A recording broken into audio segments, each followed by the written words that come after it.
Olá pessoal, eu sou o Cristiano da Infocel JK. Hoje eu venho falar sobre uma fonte de alimentação que eu adquiri, uma fonte da AFR. Antes de demonstrar a fonte para os senhores, eu quero fazer algumas explicações. O pessoal me pergunta muito: Cristiano, qual fonte que você utiliza? Cristiano, qual que é melhor? Eu estou iniciando, eu já tenho tempo na área, eu quero carregar uma bateria. Então vamos deixar algumas coisas bem explicadas no início. Uma fonte de alimentação, ela depende muito do grau de profissionalismo do técnico. Porém, se você está iniciando e quer começar com uma fonte boa, já compre uma boa, porque ela vai durar anos.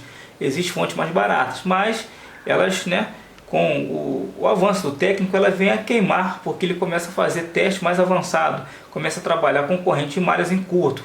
E isso vai ocasionar um desgaste da fonte, ela tem má dissipação de calor. Essas fontes mais baratas, ela não tem um bom trafo, ela tem um trafo pequeno que é de alumínio, que é enrolado de alumínio banhado a cobre, e tem ali um transistor atrás onde esquenta muito e sempre queima, né? Tem pessoas que mostram vários que foram trocados. Então, se você tem condições, já compre uma melhor para poder ter uma ferramenta que dure durante muitos anos. Então vamos explicar para que serve uma fonte de alimentação. A fonte de alimentação, ela serve para ligar aparelhos, claro, mas com a fonte você consegue observar consumos além de ligar e desligar. Primeiro, um aparelho desligado, só conectado na fonte, não pode ter consumo algum. Ao consumir no decorrer do acionamento, ele só pode consumir a partir de 90 mA e desenvolver o seu arranque. Ele não pode ter consumo sem apertar o botão power, ele não pode ter um consumo muito alto depois de pressionar o botão power. A fonte não é feita para carregar a bateria, então a fonte ela realmente tem que ser compreendida para que você faça um bom uso dessa fonte. Se for injetar tensão em malha, tem que identificar a malha que está ruim, para você injetar a tensão na malha correta, não ficar atravessando essa corrente pelo circuito de gerenciamento de energia e com isso danificando MOSFET, danificando PMIC e outros LDOs e outros circuitos. Então assim, você tem que compreender. Para isso tem bastante vídeo na internet, bastante curso vendendo, você consegue ter essas informações. Mas sempre saiba que a fonte de alimentação, ela dá para fazer, ela faz inúmeras coisas, tá? Infinidade de testes, e com esses testes é a porta de entrada para o seu avanço em reparo de placa. Então sempre tenta compreender o funcionamento. Eu já faço bastante uso da fonte e eu gosto de utilizar fontes boas, de qualidade. Para me utilizar uma boa fonte, eu vou levar em consideração o seu transformador, o seu trafo. Tem que ter um trafo de cobre e um bom enrolamento, para que sustente, para que ele faça essa conversão de corrente sem perda, que ele me ofereça realmente os 5 amperes que o papel fala. Ele tem um bom painel digital, essa fonte ela é digital, tá? Tem umas que vem escrito que é digital, porém ela é uma analógica que tem um display, mas essa é uma fonte digital. Tem um bom dissipador de calor, tem um cooling dissipador. Então é uma fonte que eu gostei bastante. A sua arquitetura ela é bem legal e eu acredito que vai me ajudar bastante. Então agora vamos compreender como funciona. Ela vem com a chave, tá, para você colocar em 220 ou 127. Você sempre analise, tá, a tensão da sua região. Ele é bivolt, mas a chave pode ser que venha em 220, lá seja 127. Então você vai fazer o ajuste para a sua tensão local. Vamos alimentar. Claro, fazer sempre esses testes, aberturas alimentadas, tá pessoal? Para não tomar um choque. Com cuidado eu vou virar. Então vamos lá. Esse é o painel da nossa fonte. Tensão e corrente. Unidade de medida de tensão é volts. Unidade de medida de corrente é ampere. Por isso que vem um V e vem um A. Nós vamos ter dois ajustes. Corrente grossa e a fina e a voltagem, tá? A voltagem e corrente. Para fazer o ajuste, você pressiona o botão, ele vai selecionar a unidade. Se eu quero 1000, 100, 10 ou 1, tá? Unidade, dezena, centena e milhar. Se eu quero 1 ampere, eu vou pressionar até selecionar cada de 1 ampere. Fiz a regulagem. Se eu quero tensão de 4.2 volts, vou colocar na casa, na segunda casa, 4, pressionar mais uma vez, ponto 2. Tenho 4.2 volts e tenho 1 ampere oferecendo. Vamos entender como funciona a corrente. A corrente ela funciona como se fosse um restaurante self-service, tá? Eu posso colocar os 5 amperes, desde que o meu aparelho não tenha problema, tá? Porque o que queima não é a tensão, e sim a corrente. A corrente se mede em ampere, tá? Então vamos saber separar isso. Pessoal, lembrando que quem me perguntar, tá, em comentários sobre a venda do equipamento, está na descrição do vídeo, tá? Já tudo ele na descrição, e você observe na descrição do vídeo o link lá para caso alguém se interesse, tá? Já estou falando porque o pessoal vai perguntar, então já está esclarecido que vai estar na descrição do vídeo. Então vamos lá. Eu só vou ter perigo com a minha corrente se eu deixar ela no máximo e eu tiver um curto-circuito. Se eu tiver um curto-circuito, eu vou consumir a corrente total da fonte. A tensão ela vai descer. Por quê? É proporcional, é lei de ohms, tensão, corrente e resistência. Resistência eu não tenho nenhuma, 0 ohms, tudo que passa do positivo vai para o negativo. A tensão ela se ajustou para poder fazer os cálculos matemáticos. O consumo foi total dos 5 amperes. A corrente que é perigosa. A tensão é somente a força que vai impulsionar esses elétrons, né, de maneira ordenada. A tensão vai fazer essa corrente ficar ordenada, e quanto mais tensão, mais empurra a corrente dentro do circuito. Por isso que é sempre aconselhável você fazer as medições do aparelho, tá? De olho na corrente, no marcador. Porque se você tocar positivo por negativo e tiver um consumo alto, você desconecta. Porque é a corrente que queima o aparelho, não a tensão. Eu posso ter uma tensão alta, mas se minha corrente estiver ajustada, estiver setada aqui, não vai ter problema. Por exemplo, essa fonte tem uma coisa interessante. Se eu quiser também, ó, tem o botão de lock, tá? É lock e unlock, né? Para bloquear. Se eu quiser bloquear, acendeu aqui a luzinha do lock, tá bloqueado. Eu posso mexer, mas não vai ter nenhuma desregulagem da fonte, ou seja, ela fica de uma maneira bem segura. Com isso não vai ter nenhum acidente você utilizar o botão, qualquer botão, e isso vinha aumentar essa tensão e empurrar mais corrente dentro do aparelho.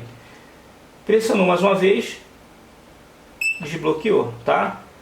Então vamos fazer um teste. Então, pessoal, eu vou demonstrar para vocês que quando se domina a fonte de alimentação, você consegue fazer coisas que pensaria que seria impossível. Isso se deve à falta de informação. Eu, para fazer trabalhos, né, com tensão em malhas, eu utilizo 4.2. As pessoas falam, mas é muito 4.2 numa malha. Não é muito, por quê? Porque eu controlo a corrente. Se eu controlar a corrente, a tensão não vai ser nenhum problema, porque a tensão é só a força que vai empurrar essa corrente malha abaixo, né, até chegar ao curto. Nós temos aqui um LED alto brilho vermelho, ele consome em torno de 20 mA. Então eu vou ajustar aqui 20 mA. Conectar. Temos dois terminais, um maior e um menor, tá? O maior positivo e o menor negativo. Vamos fazer essa demonstração. Estamos com 20 mA, correto? Está marcado aqui na fonte, tá acertado. A tensão, vamos de 100 em 100 mV. Quando chegar próximo de 2 volts vai acender, porque o LED vermelho alto brilho acende com aproximadamente 2 volts. 1.8, 1.9, 2 volts, acendeu.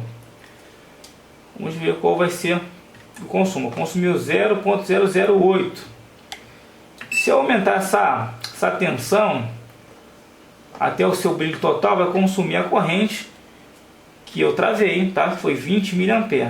Eu posso agora, sem problema algum, aumentar essa tensão ao máximo se eu quiser, 4.5, 4.9, 5 volts, e vou indo. Aí você vai se perguntar, Cristiano, por que não queimou o LED? Porque minha corrente está travada. Se eu travei minha corrente, eu não vou ter um consumo maior do que 20 mA. Posso aumentar. Posso oferecer toda a tensão disponível nessa malha, porque a fonte, como ela é inteligente, ela vai ter o cálculo matemático. Como eu tenho a resistência do LED, eu tenho a corrente que eu já travei, 20 mA. A tensão vai ser através do cálculo matemático, 2,3 volts. Então ela se ajusta automaticamente, não vai queimar. Se eu trabalhar em qualquer malha com 4,2, eu só preciso ajustar a corrente. Começo com 600 mA, faço um teste, não aqueceu, coloco 1 ampere, não aqueceu, 1 ampere e 200, 1 ampere e meio, 2 amperes e assim por diante. Sempre respeitando o que? A corrente para ela aumentar gradativamente. Não vou colocar 5 amperes, vou injetar naquela tensão, naquela malha que está comprometida. Se eu desconectar, a fonte foi para 32 volts. Agora sim o perigo. Se eu tocar direto, eu não posso tocar, tá? Se eu tocar de uma única vez, eu posso assim vir queimar esse LED. Porque eu estou com a tensão muito alta, 32 volts. Então eu tenho que conhecer o meu equipamento. Se eu tiver com 4,2, aí é diferente. 4,2. Eu posso sim conectar que eu não vou queimar o LED. Ele vai fazer o ajuste automático. Então 4,2 é uma tensão que não vai oferecer perigo para nenhuma malha de 1,8, desde que eu controle a minha corrente, tá? Então a fonte ela é bem interessante para nós que sabemos utilizar, e você que está começando, se esforce a pegar alguns vídeos que tem na internet disponível, alguns cursos online. Não me importa a fonte que você vai adquirir o conhecimento, mas desde que você compreenda, que você vai fazer bastante teste bacana, vai saber injetar tensão em malhas. Ah, pessoal, lembrando, hein? Não é injetar tensão em qualquer local, é verificar com o multímetro a malha comprometida. Para isso eu também comprei mais um multímetro, eu gostaria de fazer um teste. Isso eu vou fazer com um vídeo à frente, tá? Mais um multímetro da FR, vou deixar o link também na descrição e vou fazer um teste com ele para estar verificando as quedas de tensões, verificando as resistências, porque é importante você saber localizar a malha correta para injetar essa tensão. E claro, conhecer arranque de aparelhos que consomem a partir de 90 mA, determinados modelos, uns vão consumir a partir de 70, a partir de 100, outros têm consumo quando conecta o cabo micro USB, geralmente 90 mA sem a bateria, que ele tenta buscar a bateria. Então tem uma infinidade de coisas que você pode fazer com a fonte de alimentação. A fonte de alimentação, um multímetro, um microscópio e um ferro de solda, é o que eu utilizo. Tem outras ferramentas avançadas? Tem, mas praticamente meus concertos, 60 a 70% eu resolvo somente com fonte, uma boa fonte, um bom multímetro, um microscópio e um bom ferro de solda. Eu já consigo fazer bastante coisa. Claro, os insumos, fluxo aí, são coisas que você já sabe que tem que ter. Então, pessoal, espero que essa fonte, caso alguém venha adquirir, que seja útil na sua bancada. Para mim está sendo útil, tá? Comprei essa semana, estou fazendo alguns testes, para mim está sendo útil. Aguentou bastante aqui os picos, tá, de corrente alta em determinados cursos. Eu gostei que você faça bom uso dessa explicação e que ela venha tirar pelo menos parte de algumas dúvidas. Então muito obrigado e até o próximo vídeo.